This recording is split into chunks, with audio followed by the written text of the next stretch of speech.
Jesus is Lord. And he was such a nice Jewish boy. Jesus changed my life, and he's still in the life-changing business. As Paul said, the love of Christ compels. You know, Randy, I think most people don't realize how much darkness there is in the world. It can't be just coming to church and getting pumped up with a faith and message. I are all going to have something of faith in us. Jesus which we died to save sinners, and you are a sinner. Shalom and welcome once again to CrossTalk. I'm Randy Weiss, and I am really delighted you could join us here. I have something I need to tell you. This has kind of been bothering me because I've been concerned about the presentation that we as Christians make to the world. And here on Christian television is as good an example of as any. There's certain things we're supposed to be doing. And sometimes I worry we're not getting it done, that I'm not getting it done. So I'm sitting at the coffee shop and I was studying, and I came to a conclusion that when God reveals His power, it brings Him glory near and far. I made a few notes to myself so that I'd remember these things, and just in case you're needing a reminder, I'm going to just discuss it with you. I don't like the fact that sometimes when God reveals His power, it brings destruction. I do not like to think of God as being a destroyer. I do not like to think in terms of a God who would do things that would lead to troublesome results. But you read the Bible and you just don't have a whole lot of alternative but to accept that sometimes when God reveals His power, it brings destruction. And that's what happened to Egypt. That destruction, terrible destruction, death and destruction. Can't really say it any other way. You can't whitewash it or erase it from the book. It brought redemption to Israel. The destruction on Egypt brought redemption to Israel. And when the story of God's powerful redemption is told, people learn about the one true God of Israel. And when they learn of His great power, you know what happens? They worship. People learn to worship God, the one true God of Israel, when news of His glory is made known. In Exodus chapter 18, verse 9, a really interesting thing happened.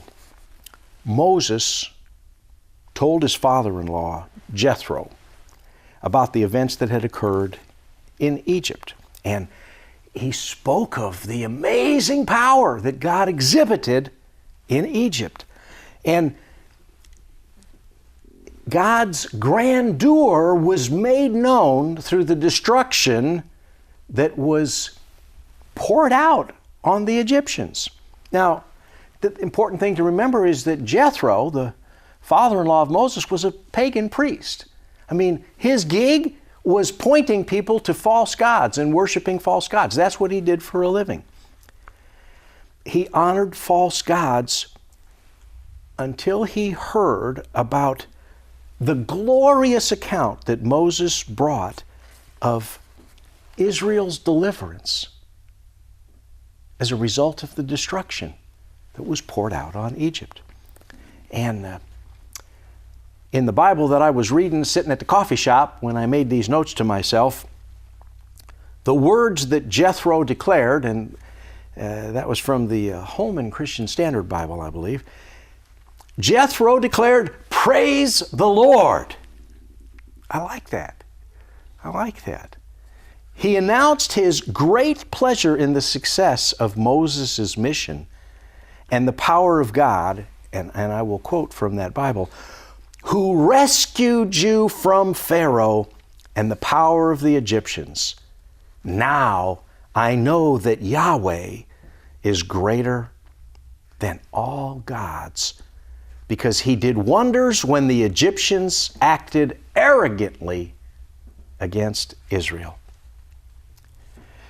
That ought to be a warning to every nation that acts arrogantly against Israel. That ought to be a real clarification about judgment that comes to people and kings, leaders, and nations that want to enslave my people, the Jewish people. That ought to be a lesson to leaders in our own nation who turn their backs on the chosen of God. Well, immediately Jethro began offering his sacrifices to God, to the one true God of Israel. So what I really wanted to tell you is that cults and pagans and so forth and so on,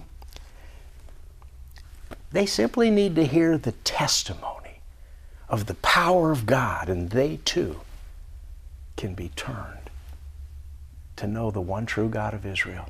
And that's what we're going to talk about here today. In fact, I want to introduce you to my friend, Pastor Israel from Israel. Pastor, what a blessing it is to have you here, and what an opportunity to share with our friends the power of God being revealed in the nation of Israel, so that those who do not know our God will truly come to know Him. You think you can help us with that? Oh, sure. I live in Israel, and we see daily all kinds of stories of God's protection, of God's work in our midst, in the level of nation, in the lives of people. So it's just amazing experience. Walk in the land and see what God is doing firsthand. He's alive, He's well, and He's involved in the lives of His children in the nation that He set free from the Egyptians and has restored after so much chaos and catastrophe and horrible things. Modern Israel is a living proof of the power of the living God. Yeah, it's correct. And daily we see really God's work and protection and blessings. And many times it's just hard to believe how it can happen, but it's happening again and again. Praise the Lord. In Israel, you have to trust in a living God and believe in His miracles, in some ways just to wake up in the morning. Yeah. Right, correct. In my case, waking up every morning and there is no sirens, no missiles, no war. We're just praising God for another good sunny day, and we can live with Him and walk with Him.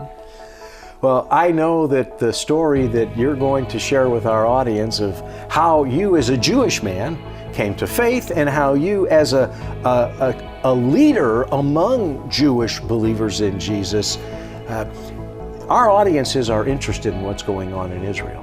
So when we return after a short break, I want you to tell the whole Megillah, okay? The whole story. Please stay tuned. In Matthew chapter 13, Jesus shares a parable about sowing seed on good ground where it can produce crop that can yield 30, 60, and even 100 times the amount that was sown.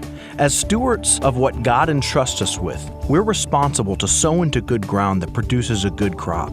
In the business world, we call this a good ROI, or return on investment. I want to ask you to prayerfully consider making a good investment into the ministry outreach of CrossTalk International. The ROI is evidence that the Lord is doing some great things through this ministry. Several years back, our supporters made it possible for us to build a brand new leprosy clinic in the heart of Orissa, India.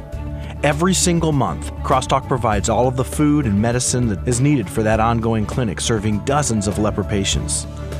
Last year, we took on the responsibility to provide food and housing for the children of those leper patients in an effort to help stop the ongoing spread of leprosy to their children. We have 20 different native missionaries that are on the ground throughout the 1040 window, speaking the language of their people and evangelizing the lost as their full-time occupation. Many of them have already planted churches and are moving on to plant new churches. But we're needing support. Our annual missions budget is only reached through the generosity of our supporters. Right now, we need to raise $11,000 for our leprosy outreach, $7,200 for our native missionaries, $8,600 for our Cuba outreach, and we need to raise money to complete the production of the next series of Today with God, featuring the Gospel of Luke. Your generous monthly support or one-time gift, it will sow vital seeds on good ground and reap a fruitful harvest.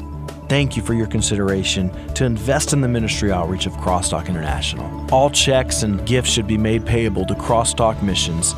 I can assure you that the ROI of your investment will be one that the Lord is happy with. Pastor Israel, I can tell by your voice you ain't from these parts. Yeah, sure. Tell us where you're from and how you got here. Well, I was born in a Jewish family in Eastern Europe. At the age of just over 20, me and my family, I just married and we moved to Israel because we felt that God is calling us and this is the time. It was always my dream growing up, one day to go back to our land of our ancestors. But studying the Bible, it really kind of gave me great inspiration because I've seen that God is going to do mighty things with people of Israel, with my people. So we moved, very excited, and really built our lives and home and all we do in Israel. And that was an amazing work. Living in Israel, it's not easy, not always easy, but it's lots of fun. I can tell you one thing for sure, it's not boring. And what part of Israel are you living in? I live in the city of Ashdod. It's south of Tel Aviv, right in between Tel Aviv and Gaza Strip. Yeah.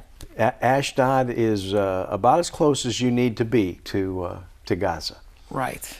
But I'm sure that there's a lot of people in that region who have cause to wonder what's happening, what's next, where is their protection coming from?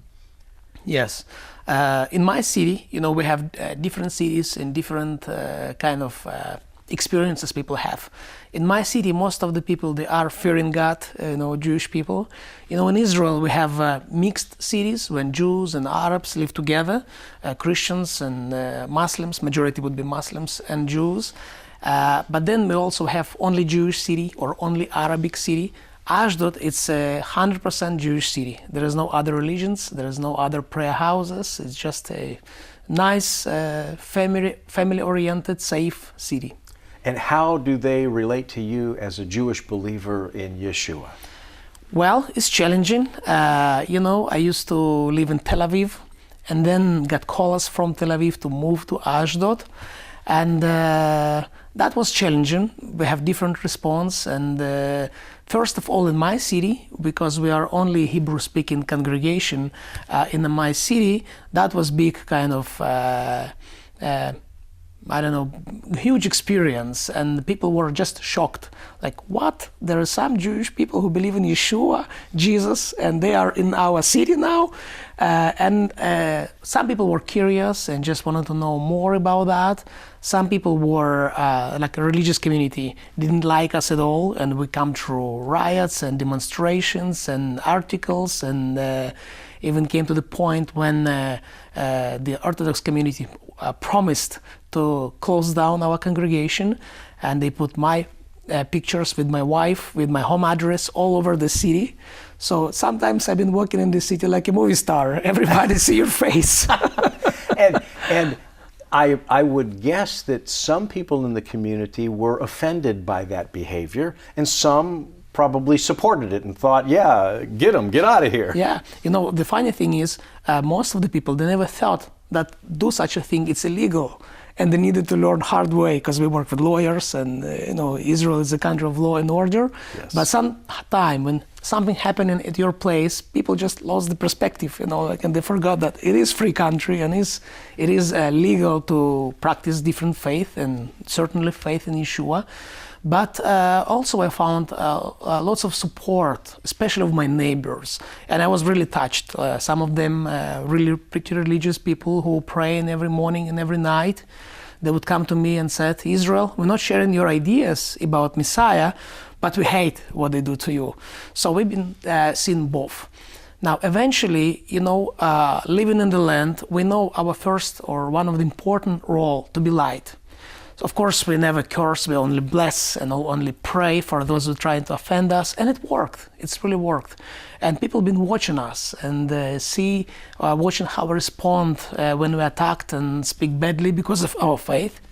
And Also because they have seen what we do, because we're not only praying and speaking about Yeshua, but we're really involved with community life. We're helping poor and needy. We're helping Holocaust survivors, and hundreds of them receiving help monthly from our ministry, us. A lot of people don't realize that the Holocaust survivors, in many cases, they're impoverished. They're old. They're very old, and they're weak and infirmed, and they've suffered so much, and they suffer more because they're poor, and there's not really support for them. Yeah, it's right. And to help Holocaust survivors, it's really personal to me, because a big part of my family vanished in the Holocaust and died in Second World War. And I remember growing up with my grandfather telling me stories about, Holocaust, the Second World War, and, to help guys, like guys from the movies, I would call them, have numbers on their arms and telling their heartbreaking stories, and to help them, just to love them. I mean, it's a huge privilege and blessing. But also, Israel is changing all the time, and in the last couple of years, we have a wave of Ukrainian refugees, Jewish refugees.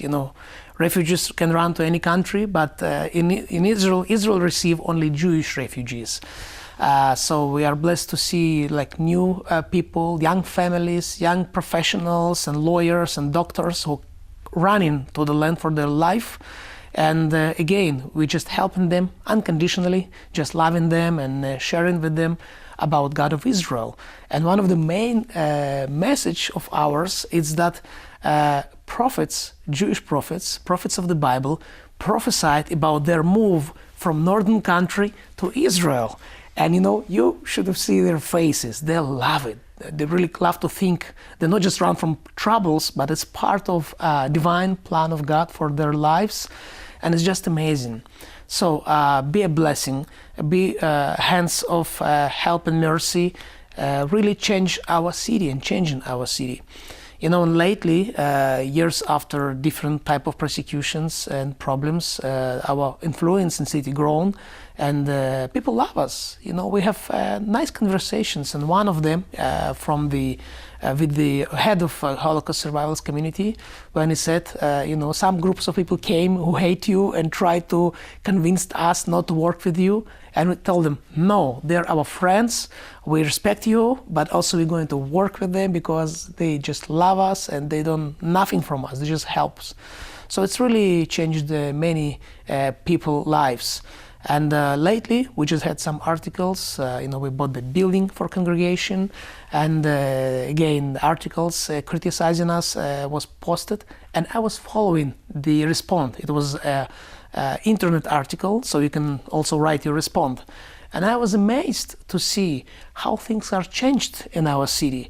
And really, most of the Israelis been very supportive, speaking of democracy, freedom of speech, and speaking of what we do in the city, encouraging others, go first check what they do. So really our deeds, God bless us with a wonderful testimony. It speaks more than just a kind of religious talks. And of course, everything we do, we dedicate it to Yeshua because we are His followers. So that's an amazing journey. It's very exciting, and I think it's important that our audience recognizes that there's continued chaos in much of the world, and it affects Jewish people. And when we return in just a moment, I want you to learn some of the things that you won't learn unless you hear a man like Pastor Israel. Thank you for joining us. Stay tuned. If you want a top-notch education where academics are important and ministry is a passion, then Ignite Life Pacific is for you. Here, you're not just a number. People know your name. People care about you. You always have people asking you if you're doing okay, if you need help. They have performed 75,000 hours of community service. We've traveled the world just by coming to school for 4 years. I feel like I am prepared to go out into the world and do what God has called me to do. Come to Ignite and set your passions on fire. In Matthew chapter 13, Jesus shares a parable about sowing seed on good ground where it can produce crop that can yield 30, 60, and even 100 times the amount that was sown. As stewards of what God entrusts us with, we're responsible to sow into good ground that produces a good crop. In the business world, we call this a good ROI, or return on investment. I want to ask you to prayerfully consider making a good investment into the ministry outreach of CrossTalk International. The ROI is evidence that the Lord is doing some great things through this ministry. Possibly our most fruitful outreach is that of Today with God. This is a television production that breaks down into bite-sized chunks the dramatic reenactments of the Gospel of Matthew, the Gospel of John, and the Acts of the Apostles. We then take these programs and work to translate the videos into languages of the world so that the people of the world can see, hear, and understand the Word of God in their own tongue. We're working with Wycliffe Bible translators, Gospel for Asia, World Missionary Evangelism, and Faith Comes by Hearing to have Today with God translated into over 800 languages around the globe. But we're needing support. Our annual missions budget is only reached through the generosity of our supporters. Right now, we need to raise $11,000 for our leprosy outreach, $7,200 for our native missionaries, $8,600 for our Cuba outreach, and we need to raise money to complete the production of the next series of Today with God featuring the Gospel of Luke. Your generous monthly support or one-time gift, it will sow vital seeds on good ground and reap a fruitful harvest. Thank you for your consideration to invest in the ministry outreach of CrossTalk International. All checks and gifts should be made payable to CrossTalk Missions. I can assure you that the ROI of your investment will be one that the Lord is happy with.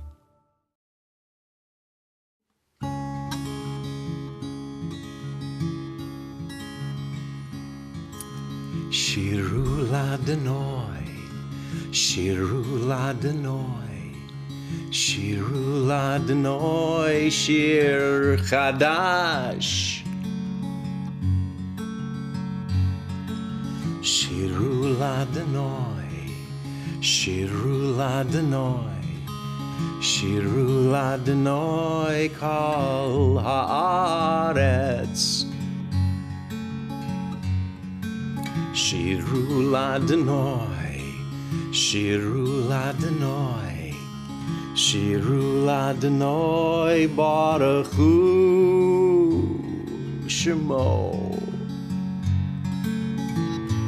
Basru miyom leyom, Basru miyom leyom, Basru miyom leyom, Yeshua so.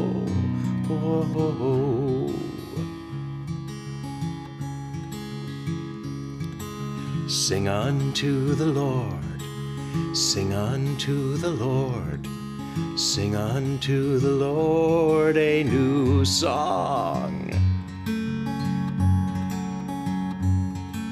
Sing unto the Lord, sing unto the Lord, sing unto the Lord all the earth. Sing unto the Lord, sing unto the Lord, sing unto the Lord, bless his name. Proclaim from day to day, proclaim from day to day, proclaim from day to day his salvation. Whoa. Sheeru La Adonoy, Sheeru La Adonoy, Sheeru La Adonoy. Shir Chadash.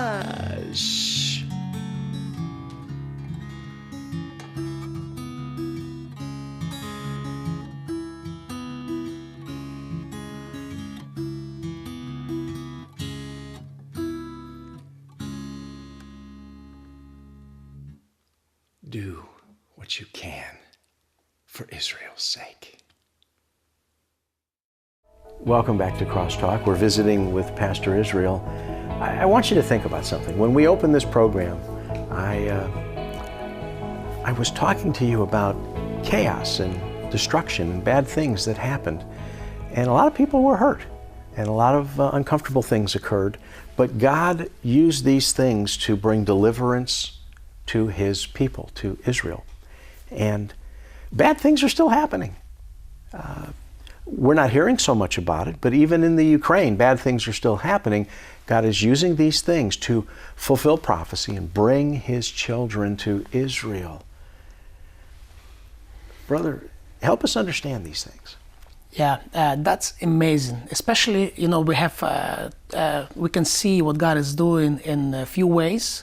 One is general, how changes, how nation are changes, and people moving from place to place, but also to see it through biblical perspective, and then coming down and speak with people who left these problematic places or places of war and troubles. So we've been blessed really to help many Ukrainian Jewish refugees, and we have governmental program in our city. So they just come in and settling down in Israel, in Ashdod, my city. Well, I had really funny conversations with many of them, and when you see young couple in their middle 30s, and they asking them, was it your dream? You're Jewish, right? Yeah, we are Jewish. So why did you come to Israel before? And I still remember many different answers, and one of them would be like one young family, doctors. They said, yeah, we grew up with dream to go to Israel. We know we are Jewish and it's our dream and desire. But then we get married, then career started, then kid was born, and kind of we stayed longer and longer and longer. And we should have moved to Israel like 10, 15 years ago. And suddenly the problem came. The situation changed, business fell down, and here we are in Israel. And that's a New Testament model. Jesus told His disciples to go into all the world and preach the gospel. What did the apostles do? They stayed in Jerusalem. Until there was difficulty. It really was a tribulation of sorts that caused the gospel to be spread, to go out, for people to leave their comfort zones and go and do the work of the kingdom. That's what brought you to Israel. Yeah. And that's what brings many Jewish people. Various crises have occurred to bring our people home. We have much more that we want to discuss and make this biblical connection for you, but we're running out of time. Please, join us for our next episode. Pastor Israel is going to continue sharing, and you're going to learn things that you might not learn if you miss the next episode. Thanks for staying tuned. Till next time, shalom, and God bless you.